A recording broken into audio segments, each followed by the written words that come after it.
Again, I'd like to begin by acknowledging our traditional owners of the land upon which we've all gathered.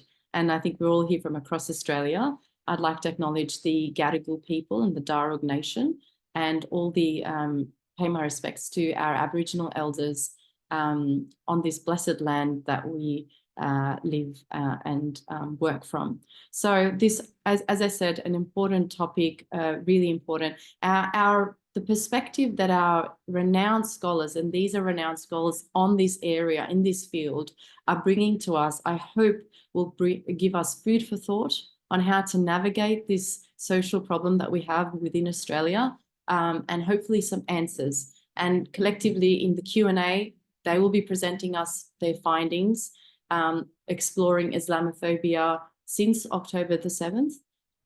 So in order of the logic of the presentation, we will give a context by Associate Professor Derya Iner, who will kickstart the discussion this afternoon. She'll talk about fluctuating Islamophobia and the unconditional hate behind Islamophobia. Her abstract is in the event page, and she'll go straight into it, so I won't read that, but she is going to be exploring the increase in hate crimes in relation to these tensions against Islam and Muslims, as we've seen previously, but particularly in this new era that we find ourselves all in. And of course, Derya doesn't need no introduction, but she's Associate Professor and Research Coordinator at the Center of Islamic Studies and Civilization, my colleague. And she teaches research on contemporary issues related to Islam, Islamic cultures and Muslims. She has an excellent academic research record, so I'd refer you to her works. She is an expert in Islamophobia. She's published several reports, of which you can find, working with the Islamophobia Register, and she's been the chief investigator and editor of the Islamophobia in Australia reports 1, 2, 3, and 4, nationwide and worldwide. So it's a really, we're very, very pleased to have Associate Professor Derya Iner, so please make her feel virtually welcome. You can use the virtual clap if you wish. I will also introduce all our panelists while they're up here. Our second speaker will be no other than Professor Scott Poynting, a renowned scholar in his own right, significant scholar in this social studies, but particularly his abstract will be exploring Islamophobia since October 7th, directly involved to our colloquium, of course. This is a co-authored paper with Dr. Hila Popal. So I just want to acknowledge Dr. Hila Popal, who has co-authored this work with Professor Scott. And they're going to talk about how, how the events that started off the 7th of October and where we are today in Australia. And Scott Poynting is a sociologist, and he's a criminologist and adjunct professor at the Center of Islamic Studies at CISAC, Charles Sturt University. He's the co-author of 7 books and the co-editor of 7 volumes.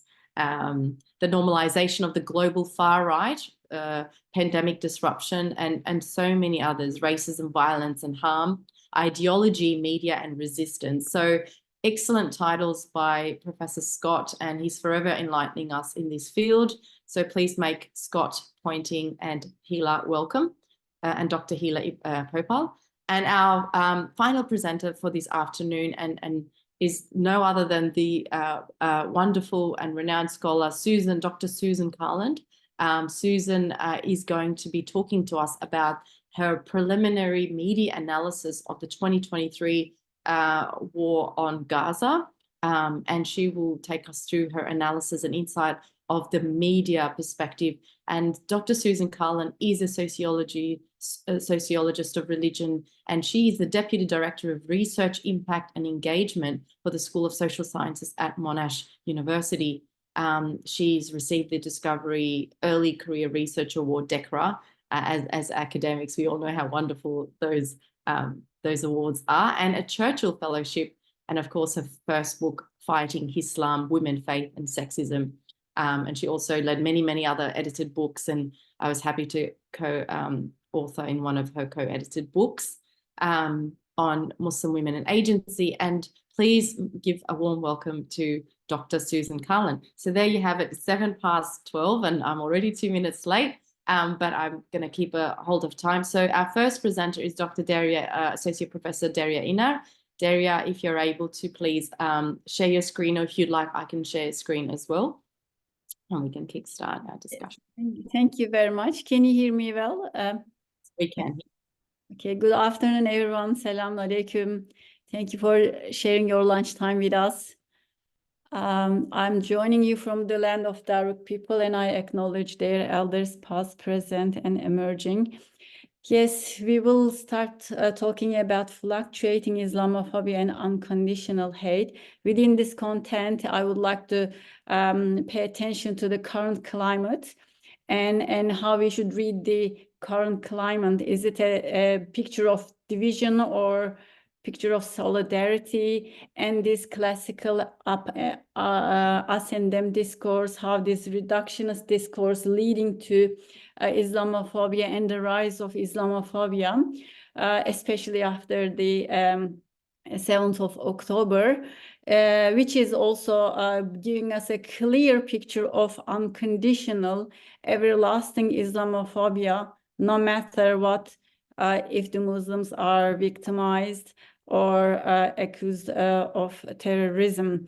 And also looking at the anatomy of hate and how it is shaping up, escalating, and how it is leading to rise of Islamophobia. We want to also discuss what happens after the withdrawal of these incidents.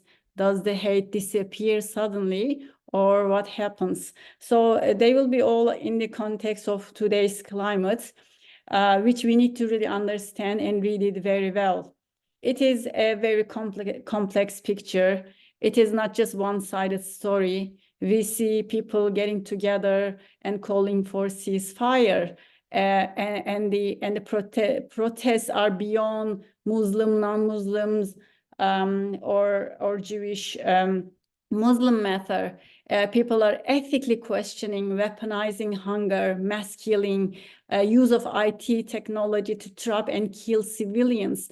And now the discussion is now leading towards the freedom of speech matter, the First Amendment of US Constitution, because of the very brutal interference of the protests on US university campuses. So the discussion and the matter is beyond Muslims or Palestinians. It becomes a more ethical and humanitarian discussion and stance and protests. So this collective ethical humanitarian concern leading to solidarity of diverse groups. We wouldn't really see that diverse groups getting together from around the world and saying the same thing.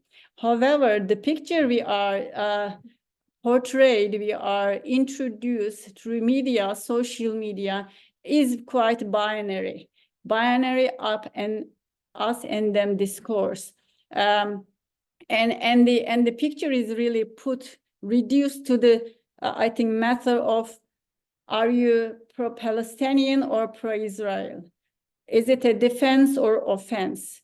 Hamas versus Israel. So within this very reductionist interpretation, we find the rise of Islamophobia.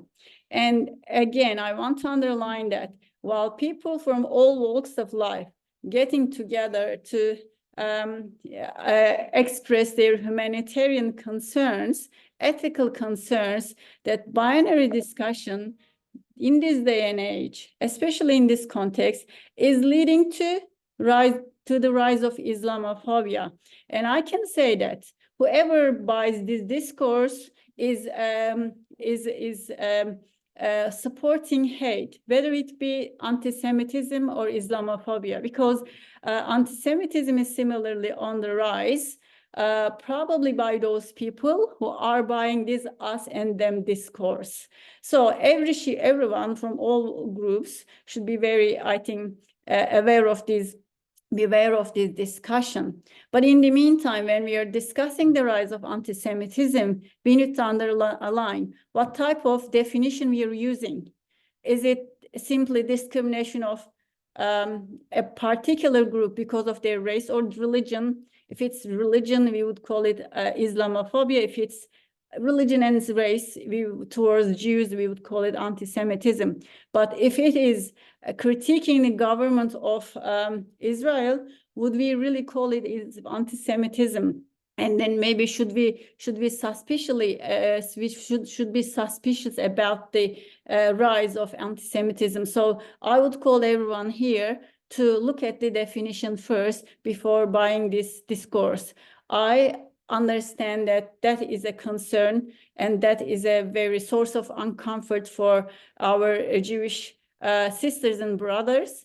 And we are firmly standing against anti-Semitism. But again, we should really be careful about this reductionist discourse, which is reducing anti-Semitism to the critique of a government, which doesn't really fit into the wider and broader picture, complex picture. As you know, even now in Israel, Israeli citizens are protesting Netanyahu government. So should we call them anti-Semitic? So this is again another reductionist discourse, not reflecting the reality. So my point here is really thinking beyond binaries, because the picture is more complex than what we see or what we are introduced by certain reductionist outlets. So we need to be very careful about this reductionist discourse. But also, talking about Islamophobia, we can't deny its subcategory, which is anti-Palestinian hate. So what is anti-Palestinian hate? It's a form of Islamophobia. Islamophobia can come in different forms, in different times, in different climates. It can be sometimes targeting Afghani people after the, let's say, Taliban regime, because of the political climate. It can be Middle Eastern, it can be Arab-looking people or Arab people, but in this particular climate, it is anti-Palestinian hate because of the current escalation between Gaza and Palestinian and Israel. So, but the important thing here is targeting and discriminating against people because of their Palestinian heritage, whether they're Muslim or Christian, it doesn't really matter. So in that case, it is not purely directed at Muslims, including Christians, even people in the Western context going to protest and wearing keffiyeh, for example. These people are similarly targeted, although they are not Muslim, although they are not from this ethnic background. So this is called anti-Palestinian hate. So people used to get scared for wearing scarf. Now it is keffiyeh because of this anti-Palestinian hate, let's say. But also we know this anti-Palestinian hate caused killing of a child, 6-year-old child, in the aftermath of the breakout. So in October in America, he was stabbed by the landlord, and this child was a Palestinian child, but the media doesn't really cover that Palestinian part. However, the other picture shows 3 students shooting of 3 students with keffiyeh, and self-evidently they're from Palestinian background or supporting Palestinian. That's why they were identified with their Palestinian heritage. And one was paralyzed under the chest because of the shooting. And that happened during the Thanksgiving in America in November. So what happens? Why it happens? Again, looking at the reductionist discourse now, it is, as usual, conflation of Muslims with terrorism. That is an old story, especially since 9/11, very much intensified. But again, that is coming in different form today, focusing on Hamas. And the story becomes like whether condemning Hamas as a terrorist organization or not, but also targeting Muslims and even humanitarian relief organizations for an alleged relationship with Hamas. So again, the attention is purposefully directed to different matters than the humanitarian crisis, a crisis that everyone is really finding disturbing. So within that context, we see terrorism became another, as usual, argument to direct the attention to the divert the attention from the real matter. But also dissemination of misinformation, so-called beheading of babies, for example, that was an argument, but we didn't see any evidence, even in the Australian context. Chanting against Jews in the ceasefire protest, that was another another rumor without any evidence. So all this disinformation, but also conflation of Muslims again with terrorism, is really bringing the tension among the hate circles.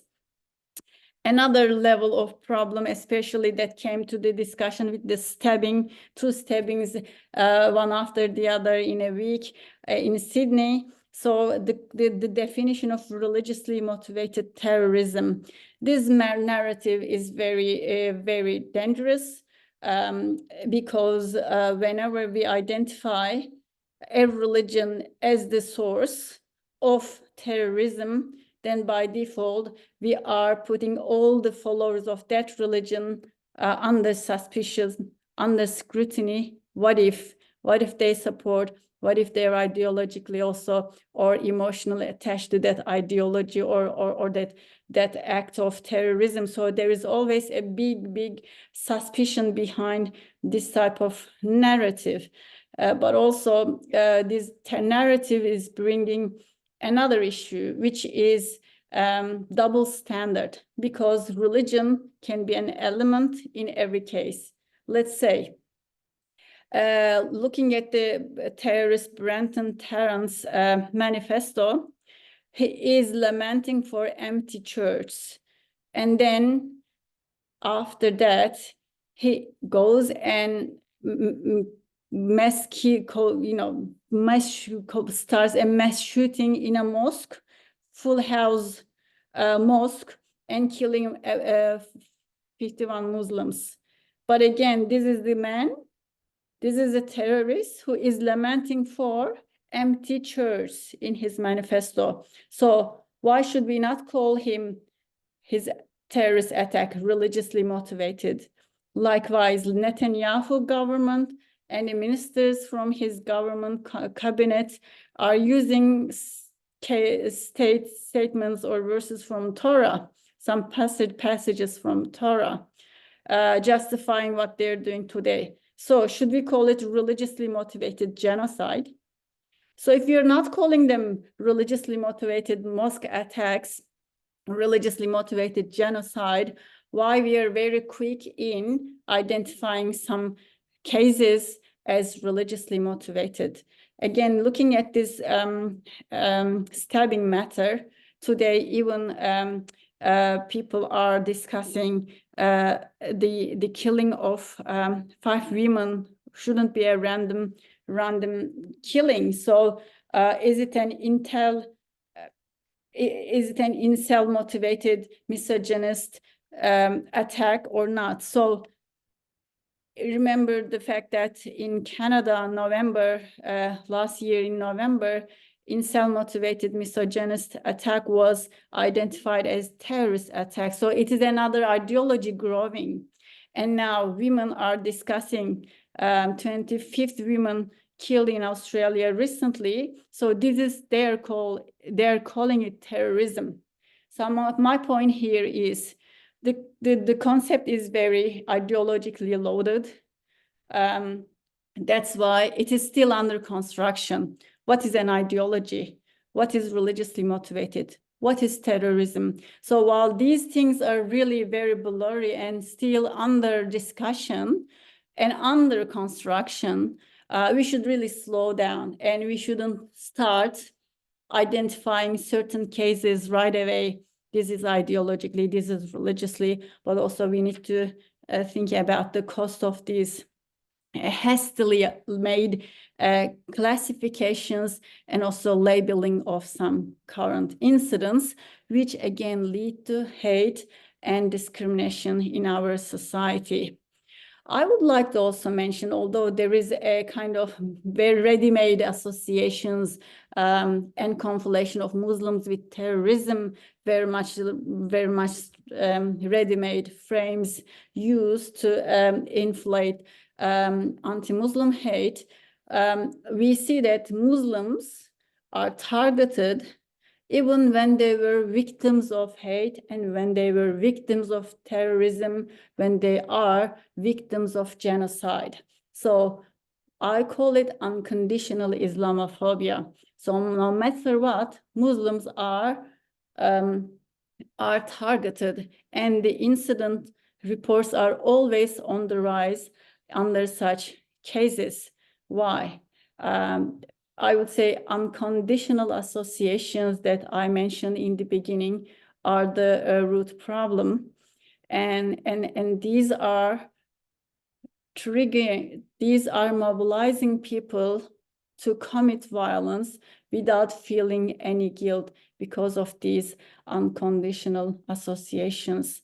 And the example, for example, the incident reports spiked in the next 2 weeks of Christchurch attacks to the Islamophobia Register Australia, and the register then collected or identified increase of offline case reports 4 times and online case reports 18 times within the 2 weeks period after the Christchurch attacks. Again, the mass killing, civil war, threats to kill, threats to shoot Muslims, all this horrible, hateful rhetoric, violent rhetoric, similarly increased in the aftermath of Church Christ attacks.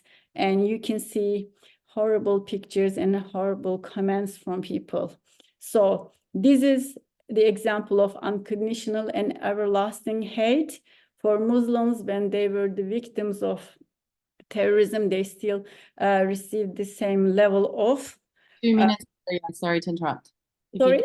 You've got 2 minutes left. Okay, all right. So we are seeing here the post 7th of October is the largest recorded number of incidents ever in the Western world, regardless of thousands of people being killed and wounded. CARE reported the highest number of incidents since its establishment within 30 years. So it was in the last 3 months, since October, it was 3,600. For UK, it was about 2,000 cases. And in Australia, the register reported 13-fold increase. And this increase is continuously increasing after the stabbing. What I try to say here quickly is hate doesn't occur overnight.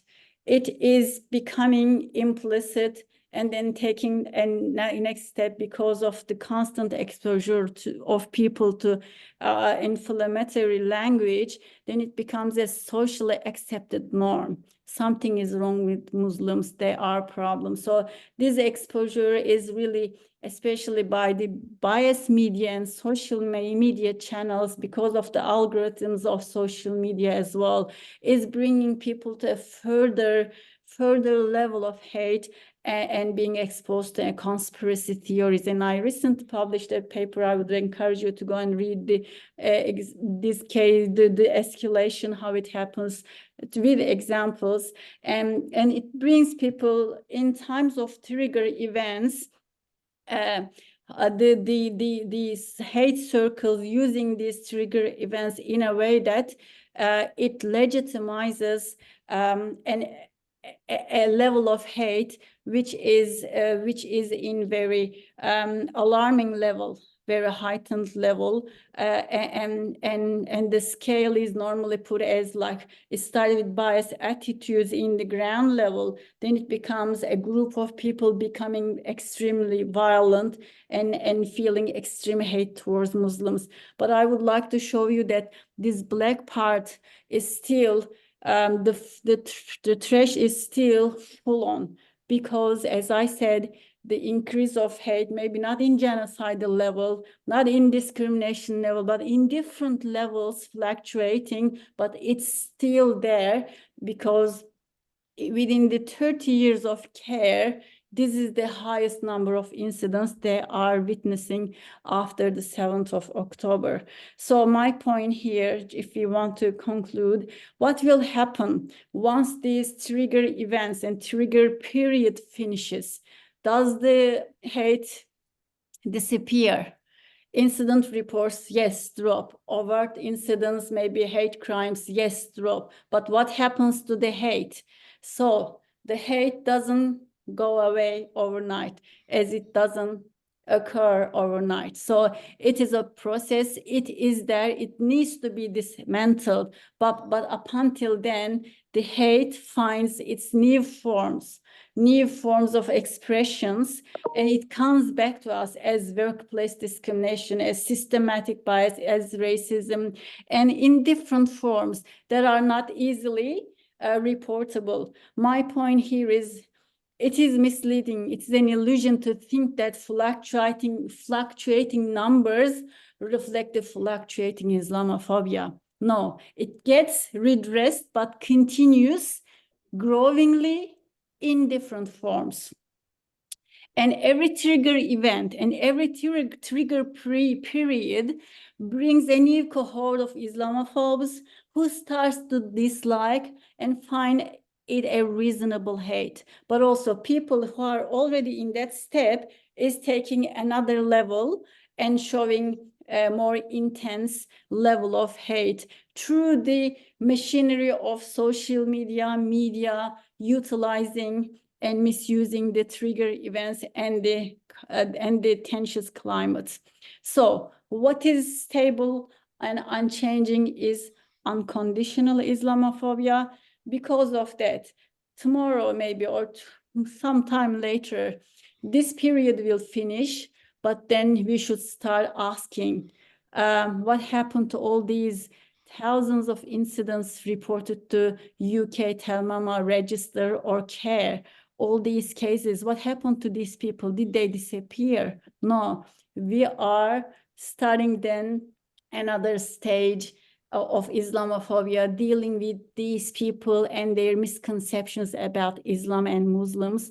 So my point here is, it is an ongoing problem, and these trigger periods and incidents only intensify and increase the Islamophobia, and we should be very careful to avoid it, but not by not buying these binary discourse that is readily available everywhere. Thank you very much. Thank you so much. If everyone can give a virtual round of applause to Associate Professor Iner. That was fantastic, really giving us a grounding on the unconditional Islamophobia in light of the analysis that she just had post October the 7th. I'm now going to invite Professor Scott Poynting to take us through. Scott, I'm going to share your PowerPoint. So when you're ready, you can start, and I'll share my screen with you. Can you guys see the screen? Yes, we can. Thank you. Thank you, Masheed. And thank you for your kind introduction earlier, and to CISAC for the invitation. It's a pleasure to be back here at CISAC, albeit virtually. So there on the screen, we add our acknowledgement of country to the one that Masheed announced at the outset, and that's not the royal we. This is a joint paper, as Masheed mentioned, with Dr. Hila Popel, a master's graduate of CISAC, who last year completed a fine PhD on normalising Islamophobia at the University of Sydney. We together take the set of Islamophobic themes that she distilled through critical discourse analysis from the Australian political conversation of 2014 to 19 and apply these to the discourse since October the 7th last year. October the 7th, 2023 quickly became a metonym.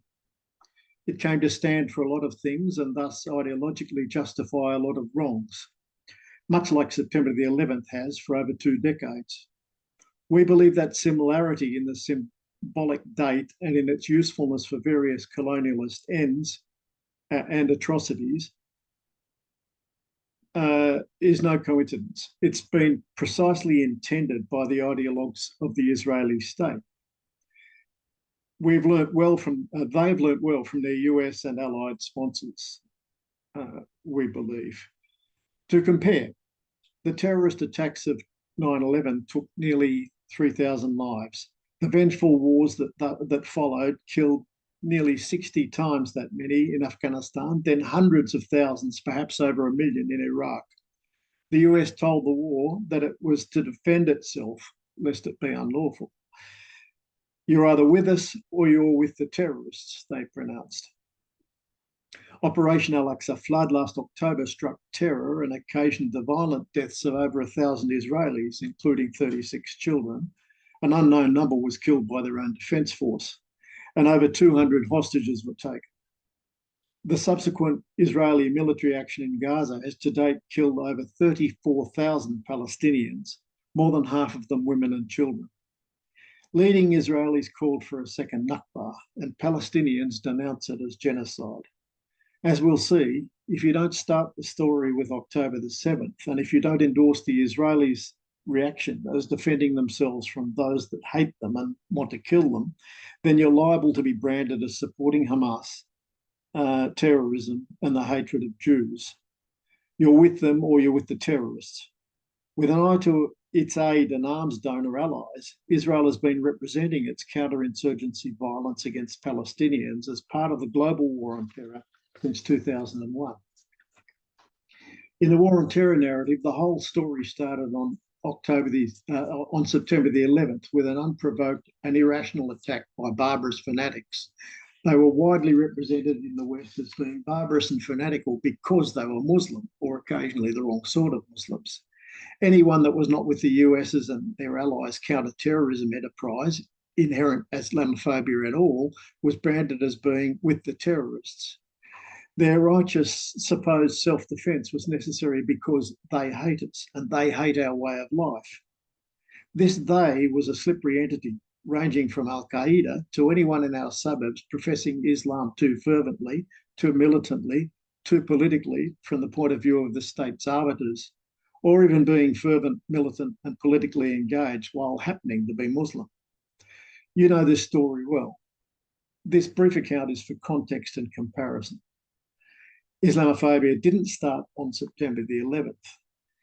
It did surge then, and it's been heightened ever since. Contemporary Islamophobia was not caused by 9/11. Those attacks in 2001 served as a convenient pretext for all sorts of imperialist adventures not unrelated to the historical process that produced Islamophobia, notably colonialism. So to October the 7th, 2023. Derya has shown the drastic rise in attacks and threats against Muslims stemming from that date. The media slanderedness that Susan will doubtless show you indubitably produces increased Islamophobia. Healer and I offer here an analysis of the themes of this current Islamophobia, showing continuity with those of Australia's part in the war on terror. Healer's doctoral study discerned in Australian political discourse between 2014 to 19 8 key and interrelated themes of Islamophobia, which are on the slide. We concentrate here on the 5 that are in bold. We'll give post-October 7th examples of each of these elements and demonstrate their continuity with the Islamophobia of the earlier war on terror. First, dehumanising. Recall that the Children Overboard scandal in October 2001. A boat with asylum seekers from Middle Eastern Muslim-majority countries was being towed by the Navy back towards Indonesia, as ordered by the Howard government. The PM and several ministers claimed children were deliberately thrown into the sea to force a rescue. What sort of inhuman parents would do that? In fact, no one did. The boat sank. Children Overboard was a total fabrication, as emerged the day after the November election. How could Australians believe such a story? Well, this was less than a month after 9/11, and the government had been relentlessly dehumanising asylum seekers, casting them as a terrorism risk and inimical to our values. Fast forward to 2015, amid Europe's crisis of refugees fleeing civil war in Syria and its region. Most were Muslims, re-victimised by an Islamophobic backlash. British controversialist Katie Hopkins thundered in the Sun that they should be repelled with gunboats, as the Australians did. Asylum seekers were cockroaches, deemed Hopkins, in a dehumanising image infamously deployed by the Nazis and also in the Rwanda genocide. After October the 7th last year, Israeli Defence Force propagandists and numerous opinion leaders reprised the racist image of Palestinians as cockroaches, as notoriously depicted by the IDF head in 1983. On the 9th of October, 2023, Israeli Defence Minister Yoav Gallant announced that they were fighting human animals in Gaza, and that therefore he had ordered a complete siege: no electricity, no food, no fuel. This was inflicted on all civilians, not just fighters, and we could add clean water, shelter, medical treatment. Such denial of human needs is, of course, contrary to international humanitarian law. Cockroaches don't have human needs or human rights. For months, and after tens of thousands of Palestinians had been killed, the Australian government refused to condemn this and echoed the mantra that Israel had the right to defend itself. Whoever challenged this was attacked as anti-Semitic. On the 13th of November, over a month after Israel's indiscriminate and disproportionate killing began this time around, and a full month before Australia would call for a humanitarian ceasefire, the ABC's Q&A program ran its Israel-Gaza war discussion. One of 5 guests was Mark Liebler, lawyer and national chairman of the Australia, Israel and Jewish Affairs Council. He offered reflections on the relative humanity of Jews and Palestinians and communities supporting Palestinians in Australia, whom he'd been disparaging. He made the highly contestable claim that one doesn't see Jews demonstrating, calling for the destruction of Hamas. That's not something which is in line with Jewish tradition, he said, continuing, and what do the Palestinians do? Whether it's 9/11 or 7th of October, they hand out lollies and they celebrate when people are hacked to death. This old chestnut about giving out sweets is advanced to ask, as with the children overboard, what kind of people are these? Liebler's people have humanity and they do not. This was after 5,000 Gazan children had already been killed in the bombing, shelling and shooting. The slur went unchallenged by the host, Patricia Corvallis. This sort of dehumanisation has become so routine that it simply passes as normalcy. So to our second Islamophobic theme, associating Muslims with terrorism. After the November 2018 stabbing attack in Melbourne's Bourke Street, Prime Minister Morrison said, "The greatest threat of religious extremism in this country is the radical and dangerous ideology of extremist Islam.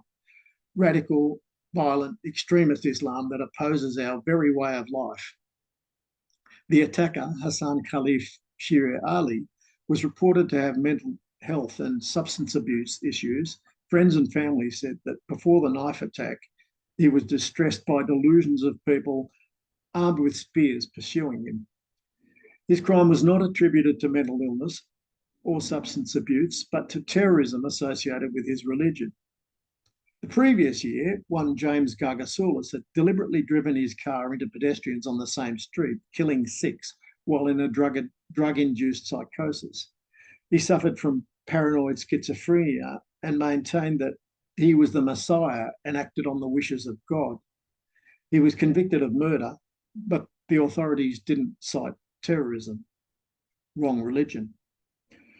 A fortnight ago, when the news of the Bondi Junction killings broke, police were adamant that there was no evidence that Joel Calci's stabbings were terrorism.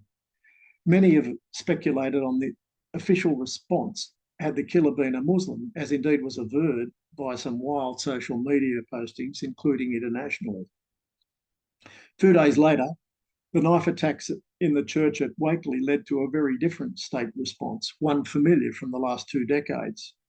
400 police and ASIO officers raided 12 homes across Western Sydney and one in Goulburn. We've seen that sort of police security media spectacular many times, and we know how much it induces popular Islamophobia. This time they arrested 7 children. They had the media along for the show, and they gave press briefings that these kids were associates of the 16-year-old perpetrator of the knifing. They're all yet to go to court, so it's wise to be circumspect, but associates could conceivably mean little more than a peer group of teenagers who chat on social media and big themselves up with talk, as young boys do. Under our draconian counter-terrorism laws, they don't need to have any concrete plans or any capacity actually to carry them out. Police stated that they didn't have any. The police commissioner referred to the official category of religiously motivated extremism. Need we ask what religion that category anticipates? She therefore declared the Wakeley attack to be terrorism. Police then believed the attacker was acting alone, but acting alone and inspiration from others are different matters. Recall that the Burke Street stabber was acting alone, but was found at inquest to be inspired by IS, with which he had no record of involvement. Watch this space labelled inspiration. In any case, such subtleties are lost on the media, whose more excitable organs proclaimed that the police had uncovered a terror cell. The association of Muslims with terrorism is inscribed in the legal and policing system and the procedures of counter-terrorism systems and operatives. The next theme of Islamophobia is depicting Islam as violent and extremist. To return to the October 7th context, remember the reporting of supposed Hamas beheadings of Israeli babies held up by Netanyahu and the US State Department alike as savagery akin to IS, parroted faithfully by US Biden until he was advised to retract, echoed here by certain politicians, never a scintilla of evidence, and since comprehensively shown to be a complete propaganda fabrication. Why was it so believed? It played to the widespread Islamophobic notions of inherent violence and extremism. There are currently over 40 and growing protests on US campuses calling for a ceasefire in Gaza. They've been banned by many university administrations on the grounds that they make Jewish students unsafe. The same objections have been raised in the UK and in this country. Now, who are these scary, generic pro-Palestinians that are such a threat to safety? At the much maligned rally in Sydney at the Town Hall on October the 9th, it's fair to say that there was a preponderance of Muslims. A provocateur appeared with an Israeli flag. People left him alone, and organisers asked the crowd to refuse to be provoked, which they did. The only ones who laid hands on the man were police. And I reiterate Derya's point that there have been Jewish pro-Palestinian attendants and speakers at virtually all of the rallies in Sydney in support and other places in support of a ceasefire. And they didn't appear to be afraid, and they were warmly welcomed by the crowds. Now, the next day after that town hall rally, Jeremy Liebler, president of the Zionist Federation of Australia, questioned why the protest was permitted and why the only person arrested was someone carrying an Israeli flag. He continued, "It's appalling that at a time when Hamas is murdering Jews on the streets of Israel, the streets of Australia have been deemed unsafe for Jews." Deemed unsafe, you'll notice, but some unnamed entity in Australia rhetorically linked with Hamas, murder and danger to Jews. Organised Zionists weren't the only ones to take up this refrain. Politicians of both major parties did so, and media commentators hyperventilated. But Alex Rivchin from the Executive Council of Australian Jewry said the quiet part loud. Muslim organisations could do what they wanted on their own property, he allowed generously, Public places might be another matter, he didn't say. But if they think it's appropriate right now, where in the name of the Palestinian cause, we've seen what we've seen, a slaughter of innocents. If they think it's time for solidarity rather than self-reflection, that's their business. Thus, he suggested Muslim organisations were supporting the slaughter of innocents. Note the call for self-reflection. And he clearly indicated just who the perceived threat to Australian Jews was coming from. The next Islamophobic theme is violent misogyny. Israeli allegations of systematic rapes and sexual mutilation supposedly perpetrated during Operation Al-Aqsa Flood were widely reported as fact, and there was huge commentary on this internationally. Politicians and commentators in this country referred to it profusely. There was never any credible evidence for it, and most of the anecdotes have been exposed as wild imaginings or propagandistic inventions. Exhaustive, reputable investigative journalism, including at the Israeli newspaper Haaretz, has traced the sources of the stories and identified the Israeli bodies that propagated them. The ultra-Orthodox search and rescue organisation Zaka and its regional head Yossi Landau was one such source. The New York Times, for one example, swallowed it whole and purveyed it enthusiastically. Again, we must ask what it was about this particular collection of myth, rumour and brazen propaganda that gave it such purchase in the global West and made it so widely believable. Sure, its constant repetition and its circulation in authoritative media was a factor, but the ideology about Muslim male propensity for sexual violence has been a key plank in global Islamophobia for decades, as we saw so powerfully here in Australia during the racist scapegoating over the so-called ethnic gang rapes since 2001. Finally, we come to confronting Muslim public figures and demanding they condemn terrorism as a precondition for a legitimate voice. We saw this from 9/11 and it's been unrelenting since 7th of October. It's related to associating Muslims with terrorism, condemning Islam as incompatible with Australian values, so-called, and collective blame as if Muslim communities in Australia were complicit in terrorism. All of these factors are interrelated, as we initially noted. ABC journalist Hamish MacDonald on RM Breakfast asked Mustafa Barghouti, well known as a proponent of non-violence, do you condemn the attacks, the tactics that have been used by Hamas over the past 48 hours?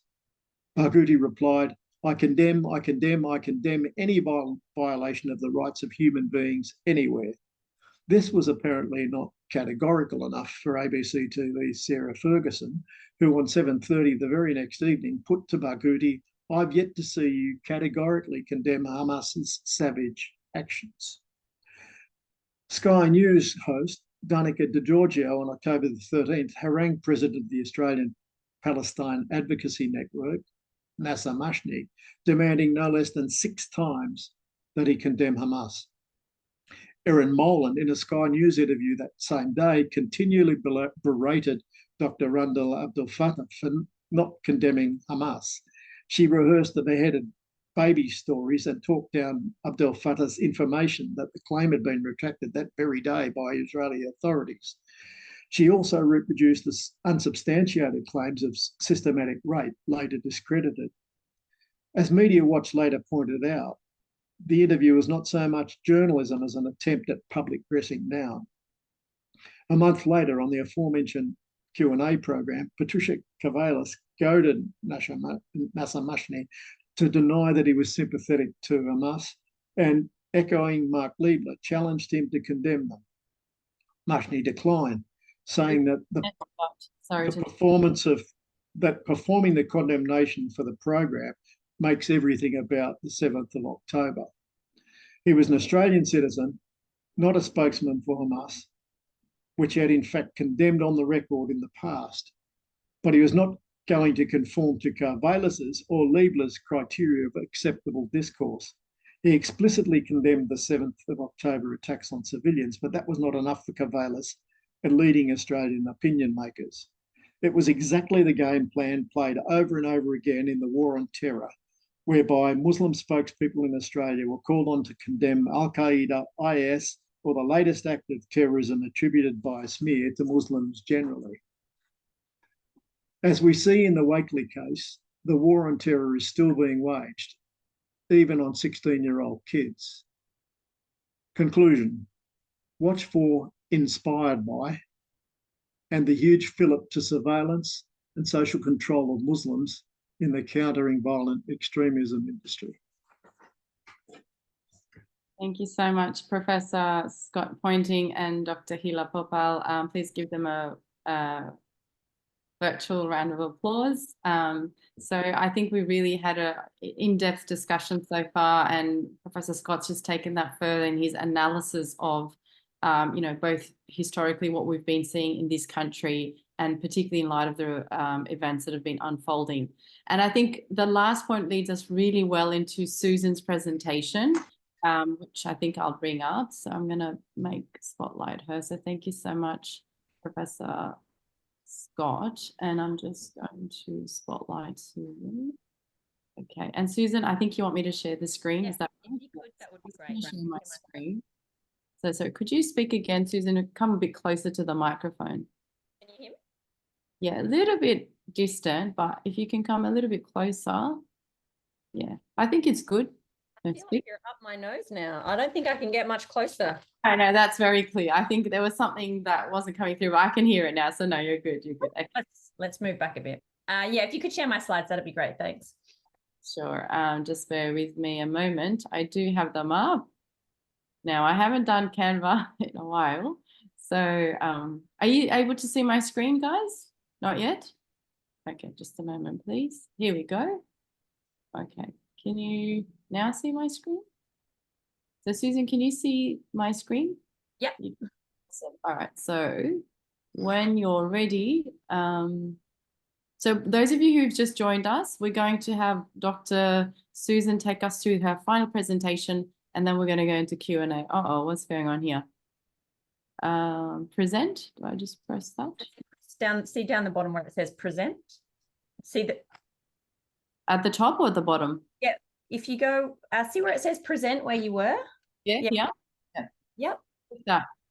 And then down the bottom, see that purple button that says okay, yes. Yep. That should work now. Thank you. Thanks. Bismillah. Thank you, everyone. And like the other presenters, I'd also like to acknowledge the lands that I'm joining you from. And obviously, as this is a digital presentation, acknowledge the owners, the traditional custodians of the lands that you're joining from as well, and pay my respects to elders past and present. I'm conscious of time, so I will get straight into it. This report is one based on research that I and Dr. Sarah, who I actually think might be here as well, Dr. Sarah Sheikh, and I did with and for the Islamophobia Register Australia. And I just want to flag this right from the beginning that this report was released online in early December last year. Obviously, things have changed since then. None really for the better, unfortunately, but just please keep that in mind in what I'm talking about in our findings. This report was released in December. So, things have definitely moved on since then. If you could go to the next slide, that would be great. Thank you. So just to give you some background to the research of what we're looking for and why we did this report, as others have already covered very well, there was a staggering rise in Islamophobia after the events of October 7. A 1,300% increase of incidents were reported to the Islamophobia Register. And as an aside, that has peaked again after the stabbings that we saw recently in Sydney. A 720% increase in incidents were reported to the Islamophobia Register in the first week after the stabbings compared to the rest of 2024. This reinforces what Scott and Derya were both saying about their research and their wisdom about the way Islamophobia works.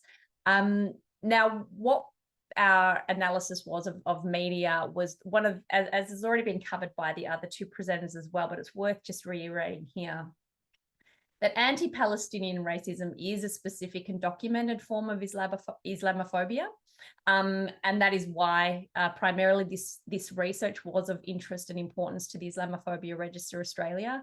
That media outlets demonstrate bias against Palestinians and Muslims is not new. It's not unique to Australia. This happened and has been happening long before the most recent war on Gaza.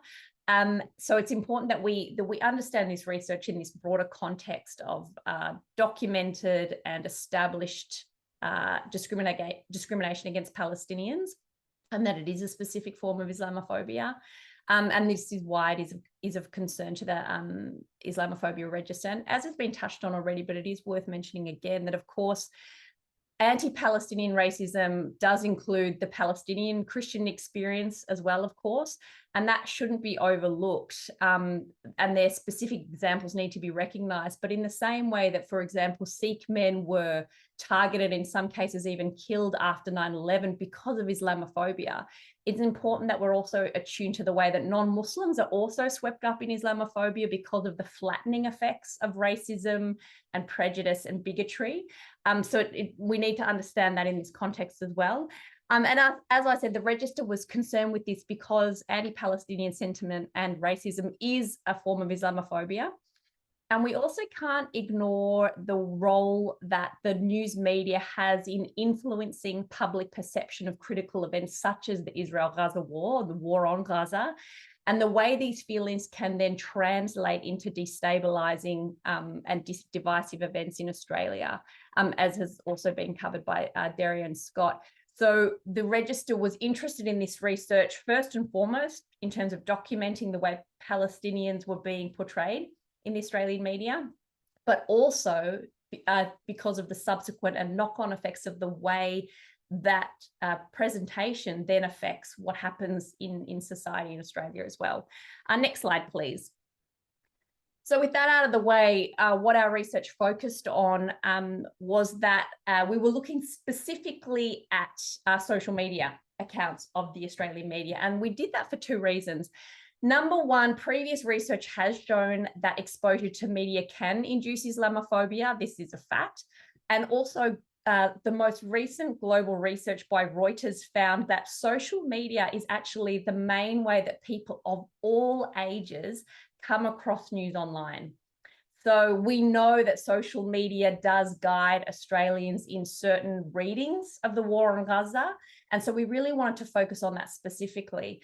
Also because we did want, after the war broke out, or the most recent escalation in war on Gaza broke out, we also wanted to get this report out relatively quickly because our hope was that by releasing this information while, unfortunately, tragically, the war still continues, we hope that it may have an impact or influence, the way the media thought about its reporting on Gaza in particular, but also help Australians think about the way they consume media. So we wanted to get this out as soon as we could. And so for that reason, we decided not to also include things like TV, news stories, radio coverage, the digital formats of newspapers, for example. That was another reason we wanted to corral our research to look specifically at the social media accounts of 6 outlets, and I'll explain why we chose the ones that we did. Because, like I said, of the way that now most Australians do consume their media through social media, but also because we wanted to sort of ring fence our data points to make sure that we could actually deliver this research in a timely fashion. So because of this, we chose, oh no, sorry, go back. Go back to the previous slide, thanks. So for this reason, we chose 6 news media outlets on Instagram. And these are the official accounts of these outlets. And we chose these 6 outlets to give us the broadest range of coverage possible. We wanted outlets that spanned both commercial and publicly owned media, legacy media and new media, digital only, as well as media that was also available in print and other formats, and also media that was both nationally based and state-based media. So we tried to cast our net as widely as possible in terms of the types of media that we included. We also required that each outlet that we looked at needed to have more than 100,000 followers on Instagram, on their verified Instagram account. to fit into this idea that this was a very influential media account. There was no point us looking at the social media account or the Instagram account of a news outlet that only had 10,000 followers. So that's the explanation for why we chose the outlets we did. And like I said, we did our report, the coverage that we looked at, that the reporting that we looked at was only from October 7 to November 7. So one full month of coverage. Every post those 6 outlets made about anything to do with the war in Gaza from October 7, you know, the attacks on October 7 as well in Israel, and so on until the 7th of November. And what was interesting, obviously, is the amount of posts that different outlets had. For example, news.com.au only had 4 posts on this topic in that entire month, whereas ABC News had 63. So there was a broad range of the number of posts that were covered. Now, it's important, obviously, I'm sure that you can tell this, but it's worth just noting, obviously, that our report is not and shouldn't be taken as a definitive analysis of Australian media bias on Palestinians. It's only looking at 6 Instagram accounts of 6 news outlets. It's only looking at a 1-month period. And then we also only looked at 3 specific things, which I'm going to go through with you. What we do see this as is a introductory slice that does tell a story. And unfortunately, what this analysis does look at and does show us is a disparity, quite a pronounced disparity, the way that these outlets, and some certainly more than others, report on Palestinians compared to Israelis in the conflict, in the war.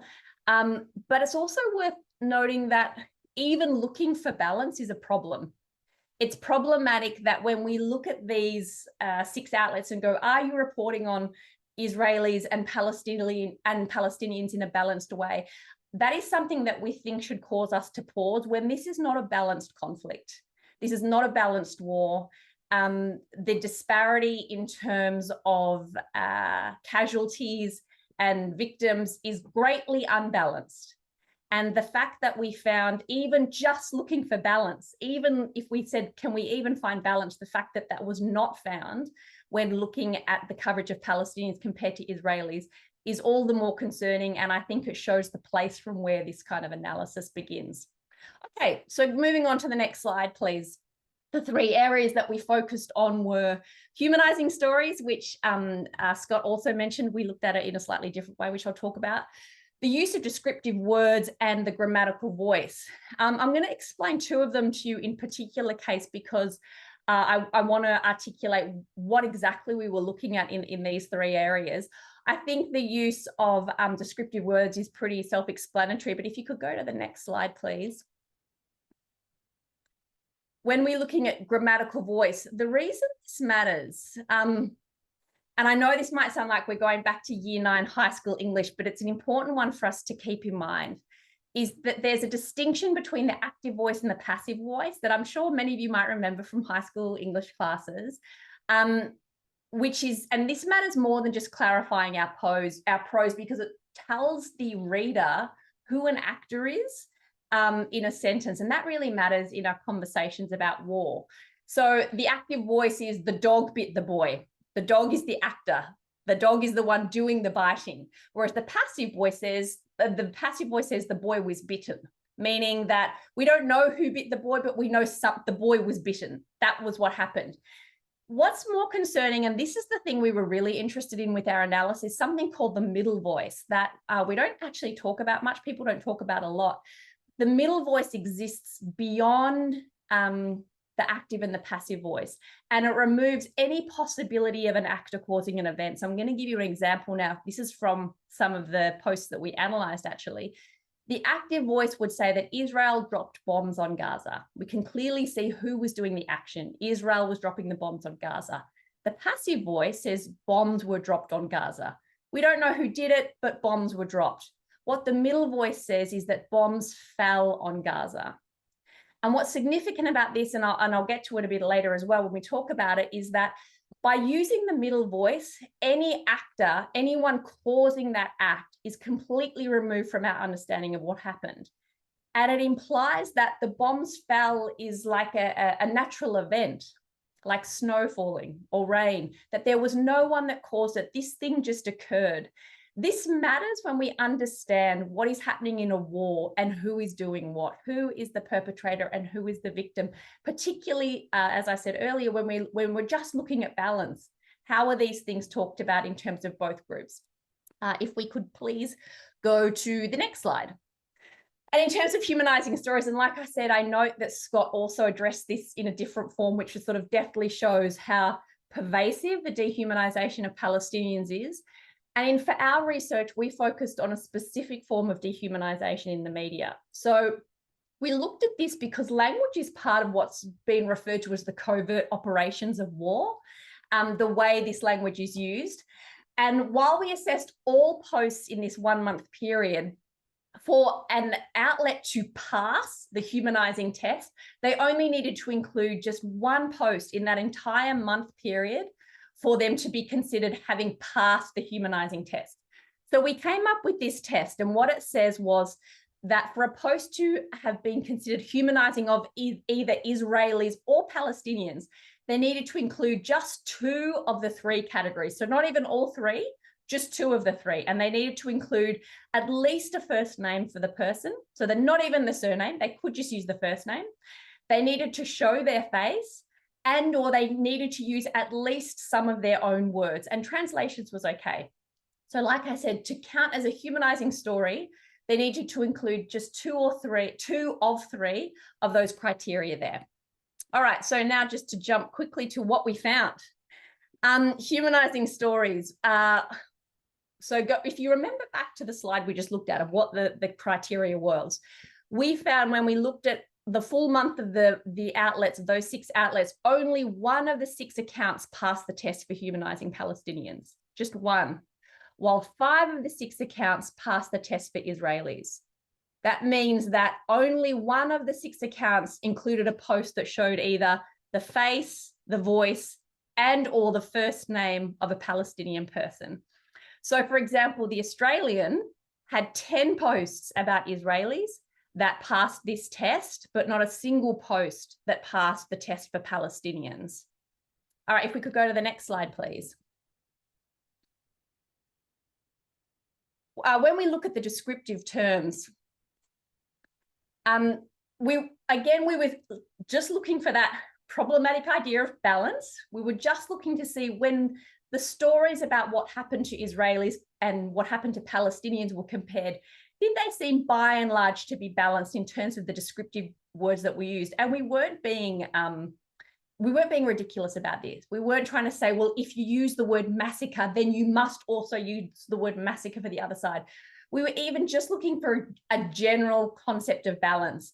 And what we found that in particular, the Daily Telegraph, the Australian and news.com.au were demonstrably unbalanced in their use of descriptive terms. So just to give you one example, the Daily Tele, when they talked about the attacks on Israelis, used terms such as gruesome, murdered, horrific, shock, massacre, atrocities, harrowing, graphic, terrified, and brutal, and many other words as well. What was remarkable is that they did not use a single similar descriptive word to describe Israeli attacks on Palestinians. In fact, the closest they came, and remember, during this period, by the time we finished our analysis, 10,000 Palestinians had been killed by November 7. By that period, despite using those words to describe the October 7 attacks on Israelis, the only descriptive words that the Daily Telegraph used to describe attacks on Gaza were counter-offensive and military activities. So it's quite pronounced when you can see how different the descriptive words are. And that's just one example of one of the accounts. And if we could go to the next slide, please. And going back to this idea of the voice, the active voice, the passive voice, and that concerning middle voice where no actor is even possible within the use of a sentence, 5 of the 6 accounts showed inequality in their use of active, middle, and passive voice.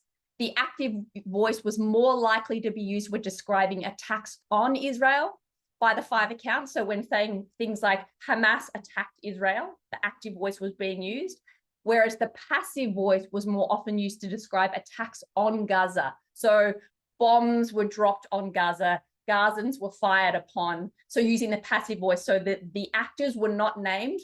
But more concerning to us was that the middle voice, which again, remember, there's this idea that there couldn't even be an actor involved. Bombs just fell.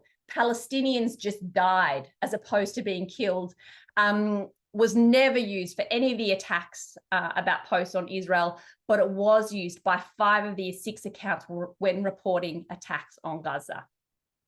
So if we could please go to the final slide. So overall, we found that 5 of the 6 outlets did show an imbalance against Palestinians in their reporting in at least one of the 3 categories, and the Oz, the Daily Tally, and news.com.au showed unequal reporting of Palestinians in comparison to Israeli in all 3 of the assessed criteria.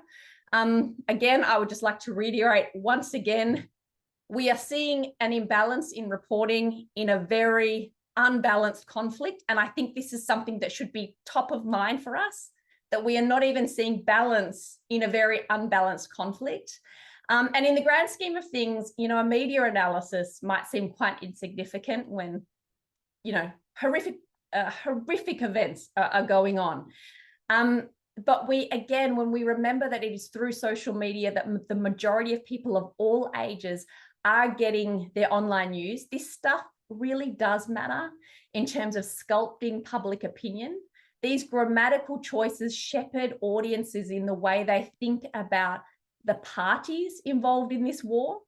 And in some ways, these grammatical choices and linguistic choices are more insidious than overt language, because a grammatical choice is much more subtle than blatantly calling one side the victim or a human and the other side the aggressor and inhuman, because such framing sort of slips past the audience unnoticed, but it creates this reflective perception in the subconscious of the audience mind that lingers long after they've read the story. These are not merely semantic squabbles. This does have an impact, not just in terms of how Australians understand what is happening in this war on Gaza and who the victims are and how victims should be understood, but of course it also has that secondary knock-on effect into real life in Australia in terms of how Australians perceive each other, how Australians perceive the people that live in this country as well, and no doubt probably also contributes to some of that rise of Islamophobia we've seen. Thank you very much. Thank you very much, Dr. Susan Carland, and please join me in giving her a virtual clap. Okay, awesome. Thank you so much. I think that really that last media analysis is really taking us to how these social problems has really been exacerbated by what we consume. So I think that's an important aspect of the analysis that we've just heard this afternoon by our esteemed scholars. So we've got about 15 minutes. So I'm going to invite back to the panel now. We're going to open it up to a collegial and respectful dialogue with our speakers. So please, if I can ask you to post your questions in the chat. I think some of you have already made some comments. I'm just going to pin Scott. When I say pin, I think it means like, you know, addressing. I'll just stop sharing the screen. Oh, can you all see? Okay, where's, who did I lose now? Susan. Okay, I have to add her back on. Okay, there she is. All right, okay, awesome. So for this part of the, I do invite our guests to ask questions in the chat, which I will open. And if anyone's really craving to ask their question, you know, that's relevant, they can also do so. But I think we've just heard, maybe we can begin with the first one. Oh, okay, we've got 17 messages. So a lot already there that to begin with. I'm just having a look here. So we've heard from, you know, Derya taking us, setting the scene by talking about unconditional Islamophobia that we've seen patterns of and prevailing in this last, you know, like leg of it, what we're experiencing unfold. And then Scott has really given us a context for the Australian Islamophobia in relation to our political leaders and what we've heard, you know, across the different segments of society. And then Susan in this last presentation has really shown us the disproportionality, the imbalance, not only in this I suppose it's now considered a genocide war on attack on Gaza. People are asking for a ceasefire, but this disproportionality is manifesting at the media level also. So now let's now, bearing that in mind, and the recent attacks and the, particularly as Scott raised the alarm bells on, what's happening in terms of the new terrorism, applications of the law.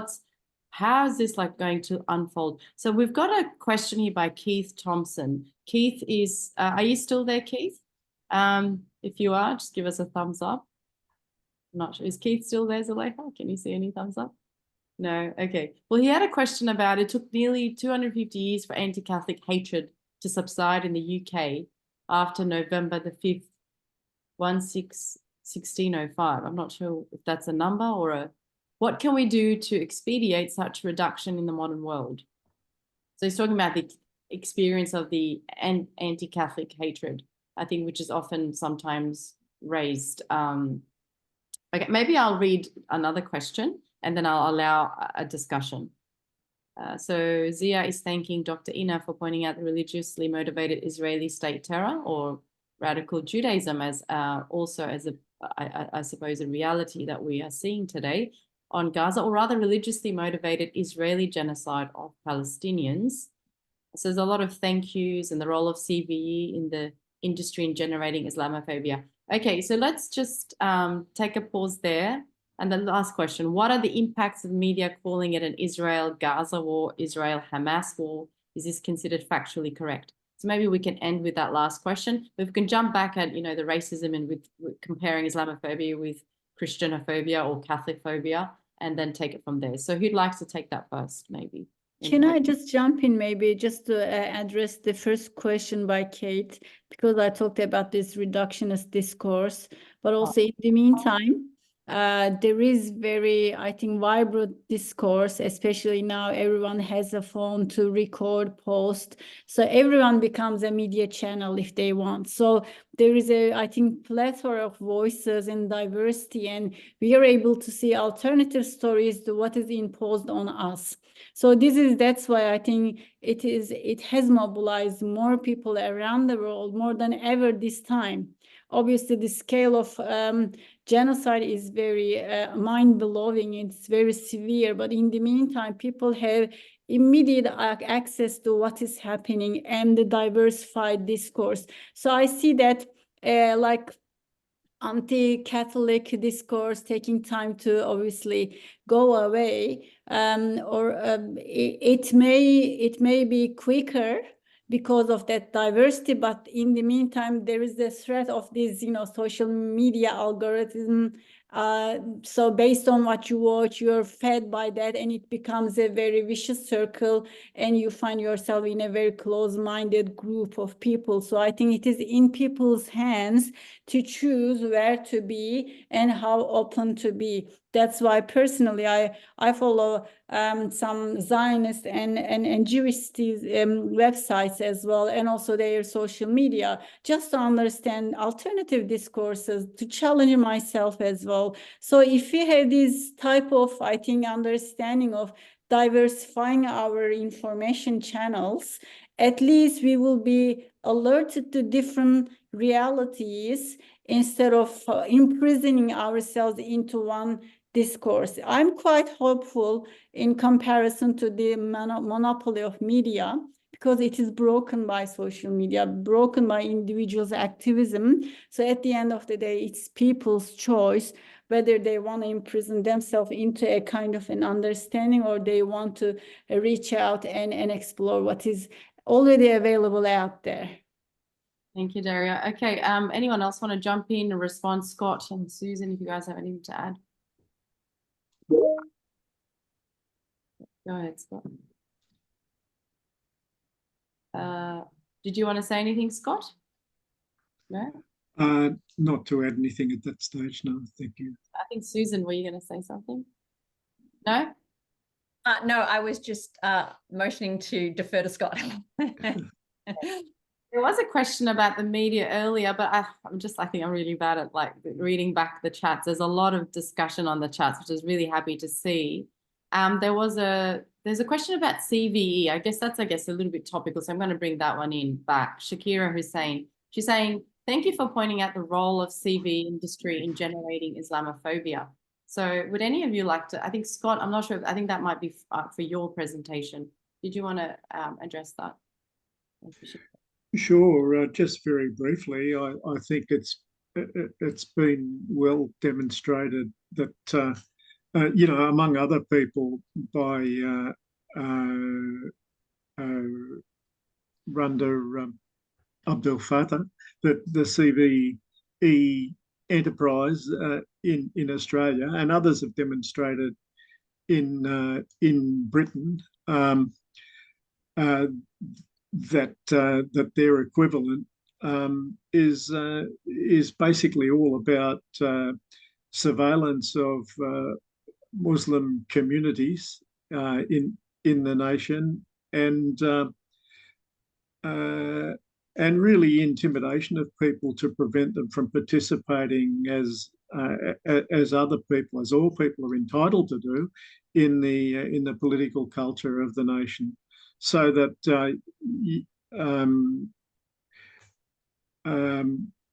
no, I won't elaborate on that. That's I'll leave that as an assertion. And if you want the evidence, I can give you the references. Yeah, so you can just say refer to my work, Scott. No, not my work. I think the very fine work by Arun Kundnani, for example, in Britain, Runda's work in Australia, among others, demonstrates that. And a recent book, if I might add, a unique and very powerful book called The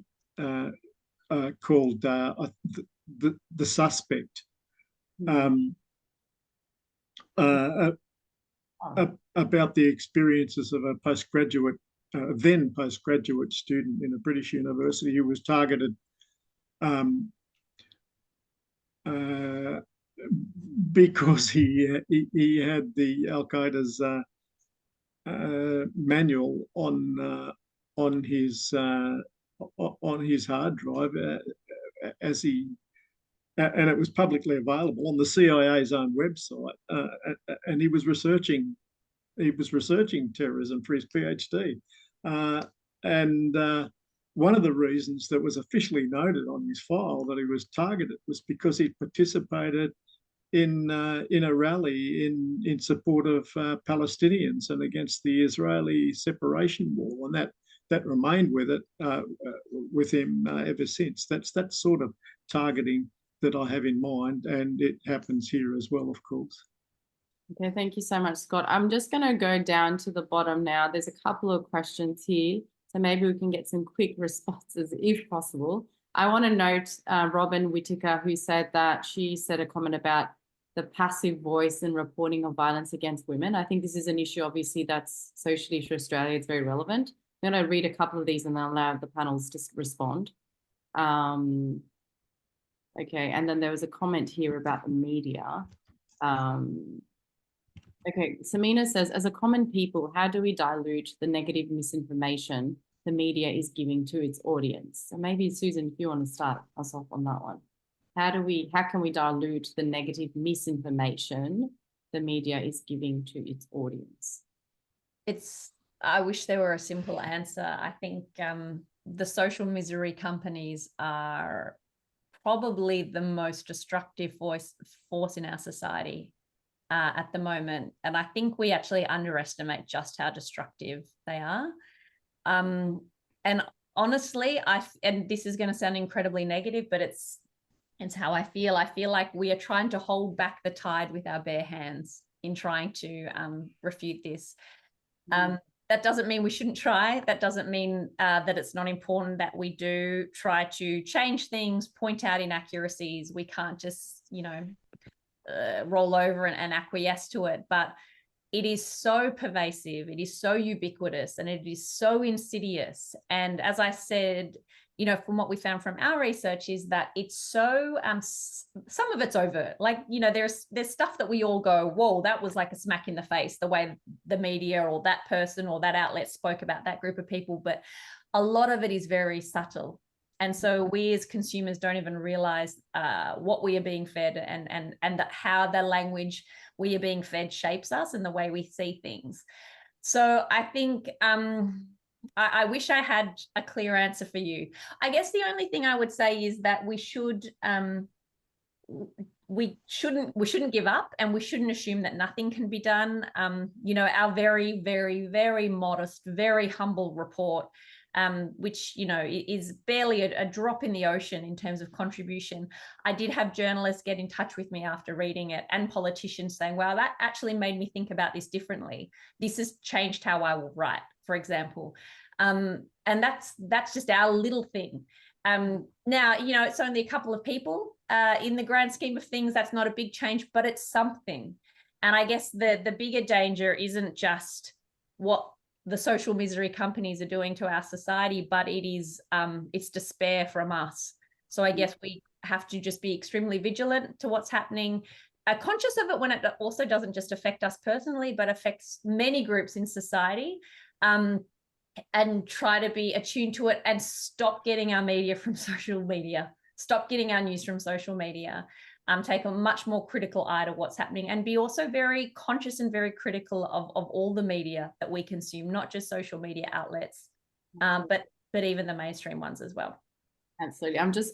We've got 2 minutes, but I do invite, I understand this is a lunchtime colloquium, and if you need to go back to your work, but if our speakers are okay, if we go a little bit, 5 more minutes addition, we have some really good questions here that maybe some of our esteemed scholars can address. So I'm going to ask Jan Ali, who's from Western Sydney University academic, my colleague from there. So he's asking, Islamophobia has become an institutionalized, justifiable discrimination against Islam and Muslims by key institutions such as the media and the state bureaucracy in Australian society. How can this be undone sociologically? Big question there, but you know, who'd like to tackle that first? How can this be done? So it's institutionalized and justifiable discrimination. How can we undo it sociologically? Can we undo it? What do you think, Professor Scott or Derya, Susan? Anybody's welcome to respond. Well, I agree with the others that have said that it's a long, slow, and arduous process, but it doesn't mean that progress can't be made with it. I mean, we argued in our paper that you know, contemporary Islamophobia has been produced by colonialism, and if you want to combat Islamophobia effectively, that means that you have to address colonialism. And for that reason, we've seen Indigenous participants in the rallies, for example, protesting against the killing in Gaza, and you know, in solidarity, referring to the situation in Palestine as settler colonialism, which it is. And I think if we want to confront that, we need to confront settler colonialism in that case. But colonialism more generally in the case of widespread, centuries-old Islamophobia.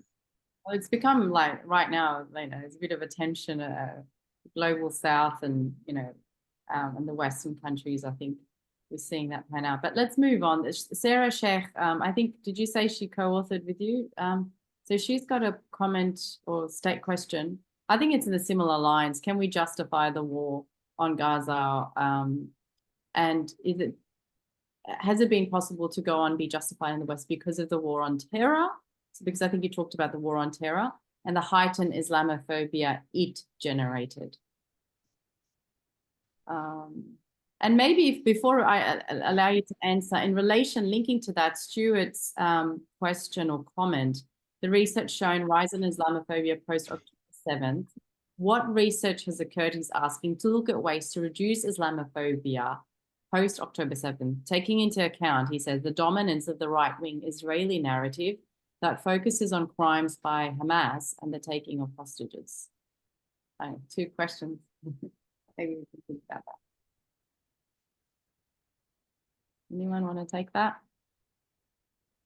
I think I probably should have stuck to one question at a time. So let's go back to that question about the war on terror. So Sarah's asking, Scott, we talked about, you talked about authorities and declaring of the war on terror and how the heightened Islamophobia is generated. Is this the war in Gaza is a justification or an outcome of that sort of same line of war on terror sort of discourse that you presented, would you say? Yes, as we argued, the Israelis have been portraying their counterinsurgency, violent operations against Palestinians as part of the war on terror since 2001.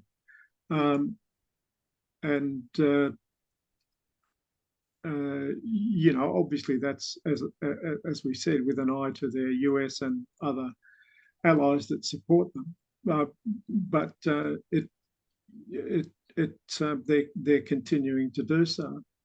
How you counter it, I think, I take Susan's point about the general awfulness of social media, but also there's ways in which social media can be used to raise information that's not getting through in the mainstream conventional media channels.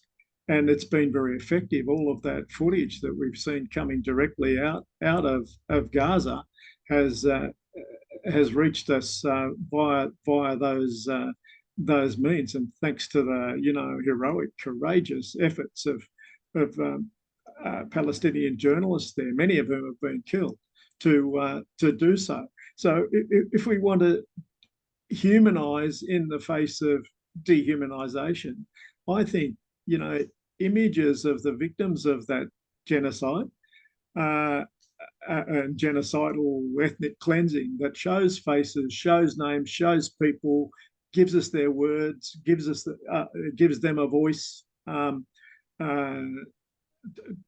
to us. I think that's been really invaluable, and the more that we can circulate those pictures and words, the better.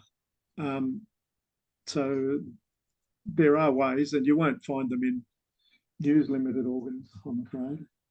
But there is a counter narrative that have been raised, and in as much as we've been able to address it today, that's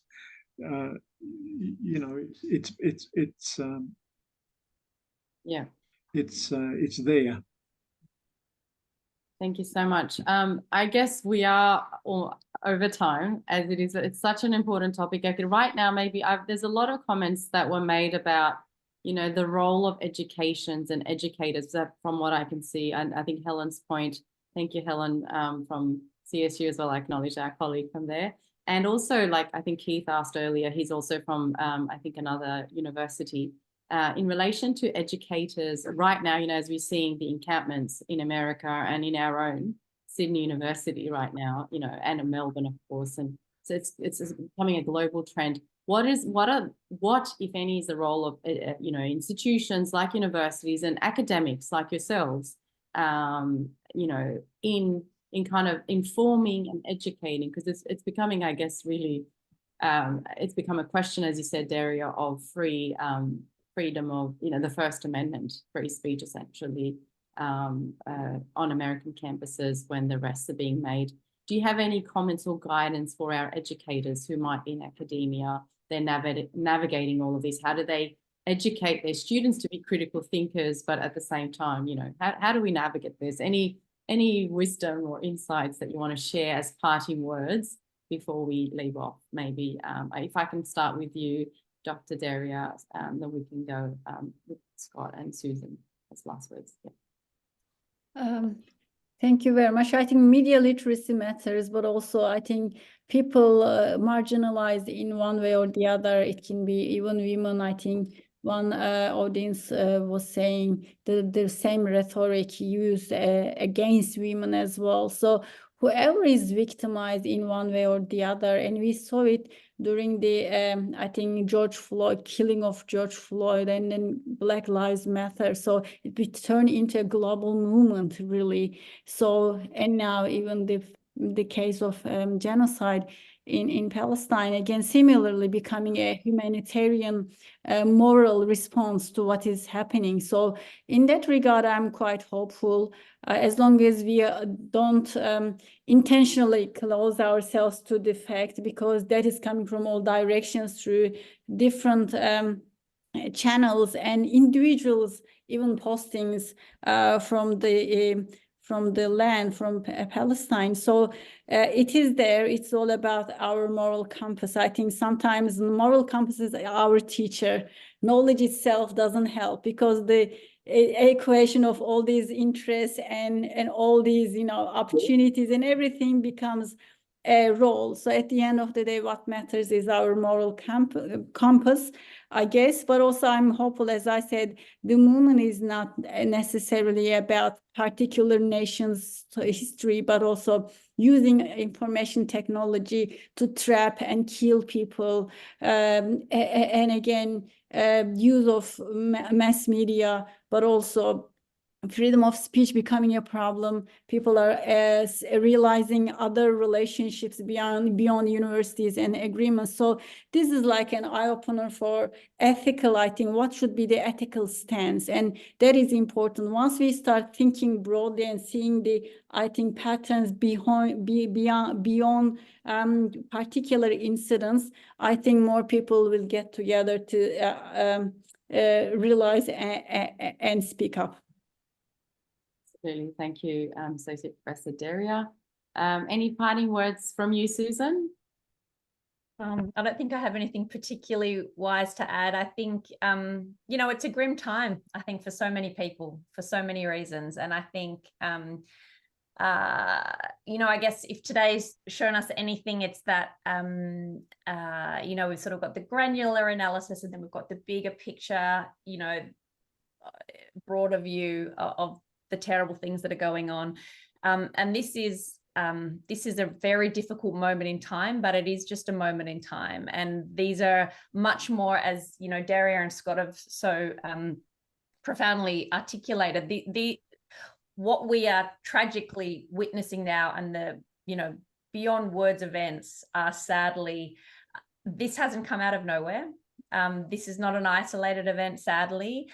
The repercussions of this will be echoing for a long time. And I guess it's just something that all of us need to be vigilant to, and choose every day to keep re-engaging with this issue, to not be overwhelmed, not become uninterested, not turn away, because this is terrible things like this only stop because everyday citizens keep agitating for change, I think. Okay, so that consistency and that activism, I think, is a clear message we get from Dr. Susan Carland. Thank you so much. And last but certainly not least, Professor Scott, would you like to add any parting words to this? Just on a point of detail, I tried to send a text about this, but I'm completely incompetent with this technology. But I wanted to mention that the book that I alluded to, Suspect, is by Rizwan Sabir. And he now works in a British university, having been a PhD student at the time that he was arrested and subjected to their counter-terrorism laws. And it's a pedagogically brilliant book, because it demonstrates how Islamophobia and racism more generally is built into the counter-terrorism laws and security processes in states like the British one and like ours.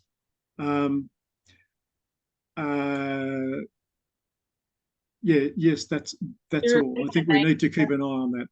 We need to keep an eye on that as events here unfold. Yeah. So could you repeat the name of the book, and I'll try and capture it if I can. So I think Helen's asked for the name again. Rizwan Sabir, and I think it's simply called The Suspect. And in the book, he is the suspect, or he and his colleague, who were in prison for 3 weeks unlawfully, as it turned out, for what amounted to his research processes at Nottingham University, but also coming to the attention of the counter-terrorism police by participating in a pro-Palestinian demonstration on the campus. So we're talking 10 years ago, more than 10 years ago, and yet these events are very contemporary, and not only there, but here and in the United States at the moment. Well, I think on that wonderful note, I think if I may just ask everybody in this room to really join me in thanking our wonderful, renowned scholars on this topic in the time where the world is so grim with, genocide unfolding and with, a lot of things changing at our national and global level. I think it's important to bring scholarship and academics to give sense and give us a critique of what's going on, so we can navigate and solutions as a nation and as a globe to overcome such atrocities that are taking place, hopefully. And I think from everything that we've learned today, it gives me a lot of hope that great work is being done to educate, to inform by research. And we were so very, very lucky to have Professor Scott Poynting, Associate Professor Derya Iner, and Dr. Susan Carland with us this afternoon. So thank you so much to you for enlightening us this afternoon, to all of you for sticking around, even at this lunchtime colloquium. I think it worked well, and we may keep you informed in other ones coming up. So thank you so much. Be kind, be gentle to one another, and take care. And may we overcome this as humanity really soon. Peace be with you. Assalamu alaikum. Bye-bye.